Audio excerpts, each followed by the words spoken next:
આપણે ત્યાં વિશેષતા એ છે કે આખી જિંદગી મનુષ્યએ કોઈ પુણ્ય ન કર્યું હોય, સત્કર્મ ન કર્યું હોય, છતાંય છેલ્લી ઘડીએ પણ ભગવત નામ અથવા યમના પાન કરી લે ને તો એ ઠાકોરજીનો ઉદ્ધાર કરી લેતા હોય છે.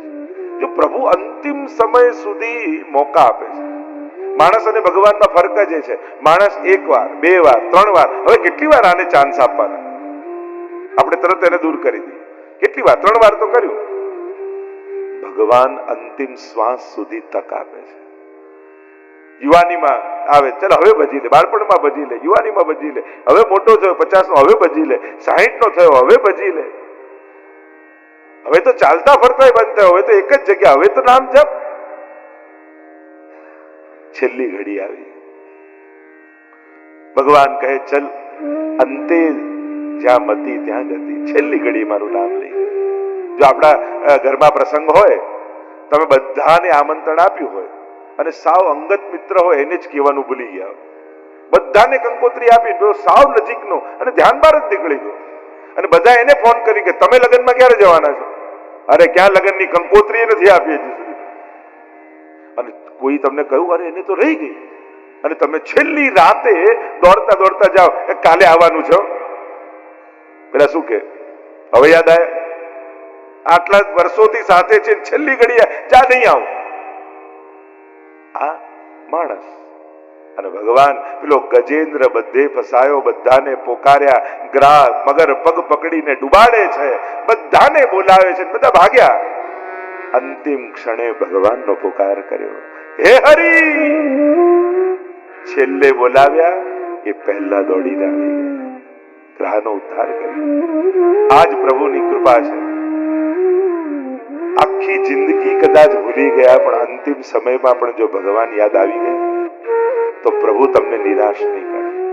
અરે આપણે ત્યાં તો માણસ કાંઈ કર્યા વગર ગુજરી જાય ને તોય મર્યા પછી પણ મુક્તિ થઈ શકે એના ઉપાય શાસ્ત્રોમાં છે. ગયામાં જઈને શ્રાદ્ધ કરો, ભાગવત કરો, આ કરો, આ કરો. ભગવાન મર્યા પછી પણ તક આપે છે કે ચલ તને અવસર આપું. આ પ્રભુની કૃપા. મર્યા પછી બીજા લોકો પણ આપણી મુક્તિ કરાવી શકે છે, પણ ભક્તિ તો જાતે જ કરીને જવી પડે. એ આપણા બદલે બીજું કોઈ ન કરી શકે. શ્રી યમુનાજી ભાઈ બીજનો એ પ્રસંગ અને માંગ્યું છે આજના દિવસે. એટલે જ આપણે ત્યાં એક ક્રમ છે પુષ્ટિ માર્ગમાં. યમુના સ્નાનનો પુષ્ટિ માર્ગમાં ક્રમ નથી બહુ. આપણે ત્યાં એમ કહીએ છીએ કે આ તો સાક્ષાત આપણે ચતુર્થ પ્રિયા માનીએ છીએ, તો આપણો દેહ યમુનાજીમાં કેમ બોળવું? અને એટલે આપણે ત્યાં પાનની જ મહત્તા છે. પણ ભાઈ બીજના દિવસે એમ કહેવાય કે સામે કાંઠે જઈ, અને પ્રાચીન ક્રમ એ હતો કે ભાઈ અને બહેન બંને એકબીજાનો હાથ પકડી અને યમુનાજીમાં ડૂબકી લગાવે. અને જ્યારે એ ડૂબકી લગાવે ત્યારે એ યમરાજા પણ વચન આપે છે કે ક્યારે પણ યમયાતના નહીં લાગે. એવું આપણે ત્યાં એક પ્રકાર વિશેષ રૂપે ભાવ કહેવામાં આવે છે. તો એનો પણ એક વિધાન છે. તો યમુના પાનની વિશેષ મહત્તા, અને એમાં પણ આપણે ત્યાં ભાઈ બીજનો દિવસ એ યમુનાજીનો વિશેષ દિવસ કહેવાય છે. તો આ 3 દિવસ વિશેષ રૂપે છે. ગઈકાલે જે આપણે યમુનાજીના 41 પદમાં પ્રથમ પદનું દર્શન કરી અને રસપાન કરી રહ્યા હતા. પિય સંગ રંગ ભરી કરી કલોલે. પિયની સંગ કિલ્લોલ કરી રહ્યા છે યમુનાજી. આ પુસ્તિકા આશા છે બધા લઈને આવ્યા છો. અને ગઈકાલે આપણે એનું રસપાન પણ કર્યું હતું. પુનઃ એકવાર પ્રથમ પદનું ગાન કરી અને પછી એનું રસ દર્શન કરીએ. પ્રિય સંગ રંગ ભરી કરી કલોલે. પ્રિય સંગ રંગ ભરી કરી કલોલે.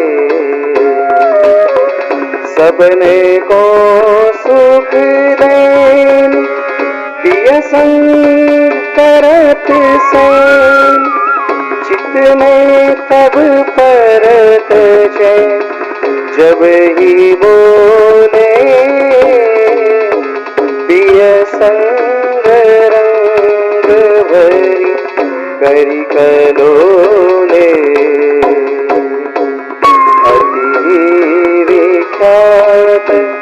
सब बात इनके हाथ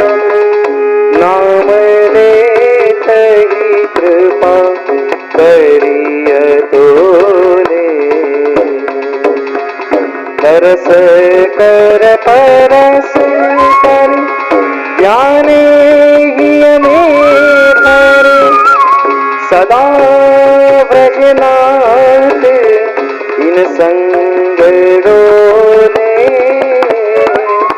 પ્રિય સંગ રંગ ભરી કરી કલોલે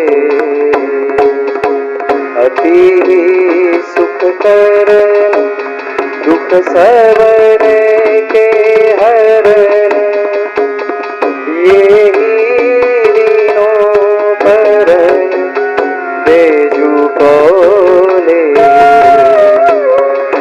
ऐसी श्री यमुने जान तुम करो गुणगान रसिक प्रीतम पाए नग मोले प्रिय संग रंग भरी करी कलोले प्रिय संग रंग भरी करी कलोले प्रिय संग रंग भरी करी कलोले પ્રિય સંગ રંગ ભરી કરી કલોલ. જો પ્રથમ પદ હું એ રીતે લઈ રહ્યો છું કે 41 પદ તો સાર તમને ખ્યાલ આવી જાય. કદાચ બધા પદ ન લેવાય તો તમને કોઈ પદમાં એમ નહીં લાગે કે આ નથી ખ્યાલ આવતો. અને એમ પણ શર્ટ નું પહેલું બટન બરાબર લાગે ને તો બાકી બધા બટન બરાબર લાગી જાય. પહેલું ખોટું લાગે બધા ખોટા લાગે. એટલે એ રીતે આપણે રસ દર્શન કરી રહ્યા છીએ કે 41 પદના ચાવી રૂપ પ્રથમ પદને આપણે જ્યારે પ્રારંભ કરીએ છીએ અને જેનો પ્રારંભ ઉત્તમ હોય એનો અંત પણ ઉત્તમ હોય તો એ રીતે રસ દર્શન. પ્રિય સંગ રંગ ભરી કરી કલોલે સબન કો સુખ દેન પ્રિય સંગ કરત સેન બધાને આનંદ આપવા માટે સબન કો સુખ દેન પ્રિય સંગ કરત સેન સેન એટલે ઈશારો સંકેત.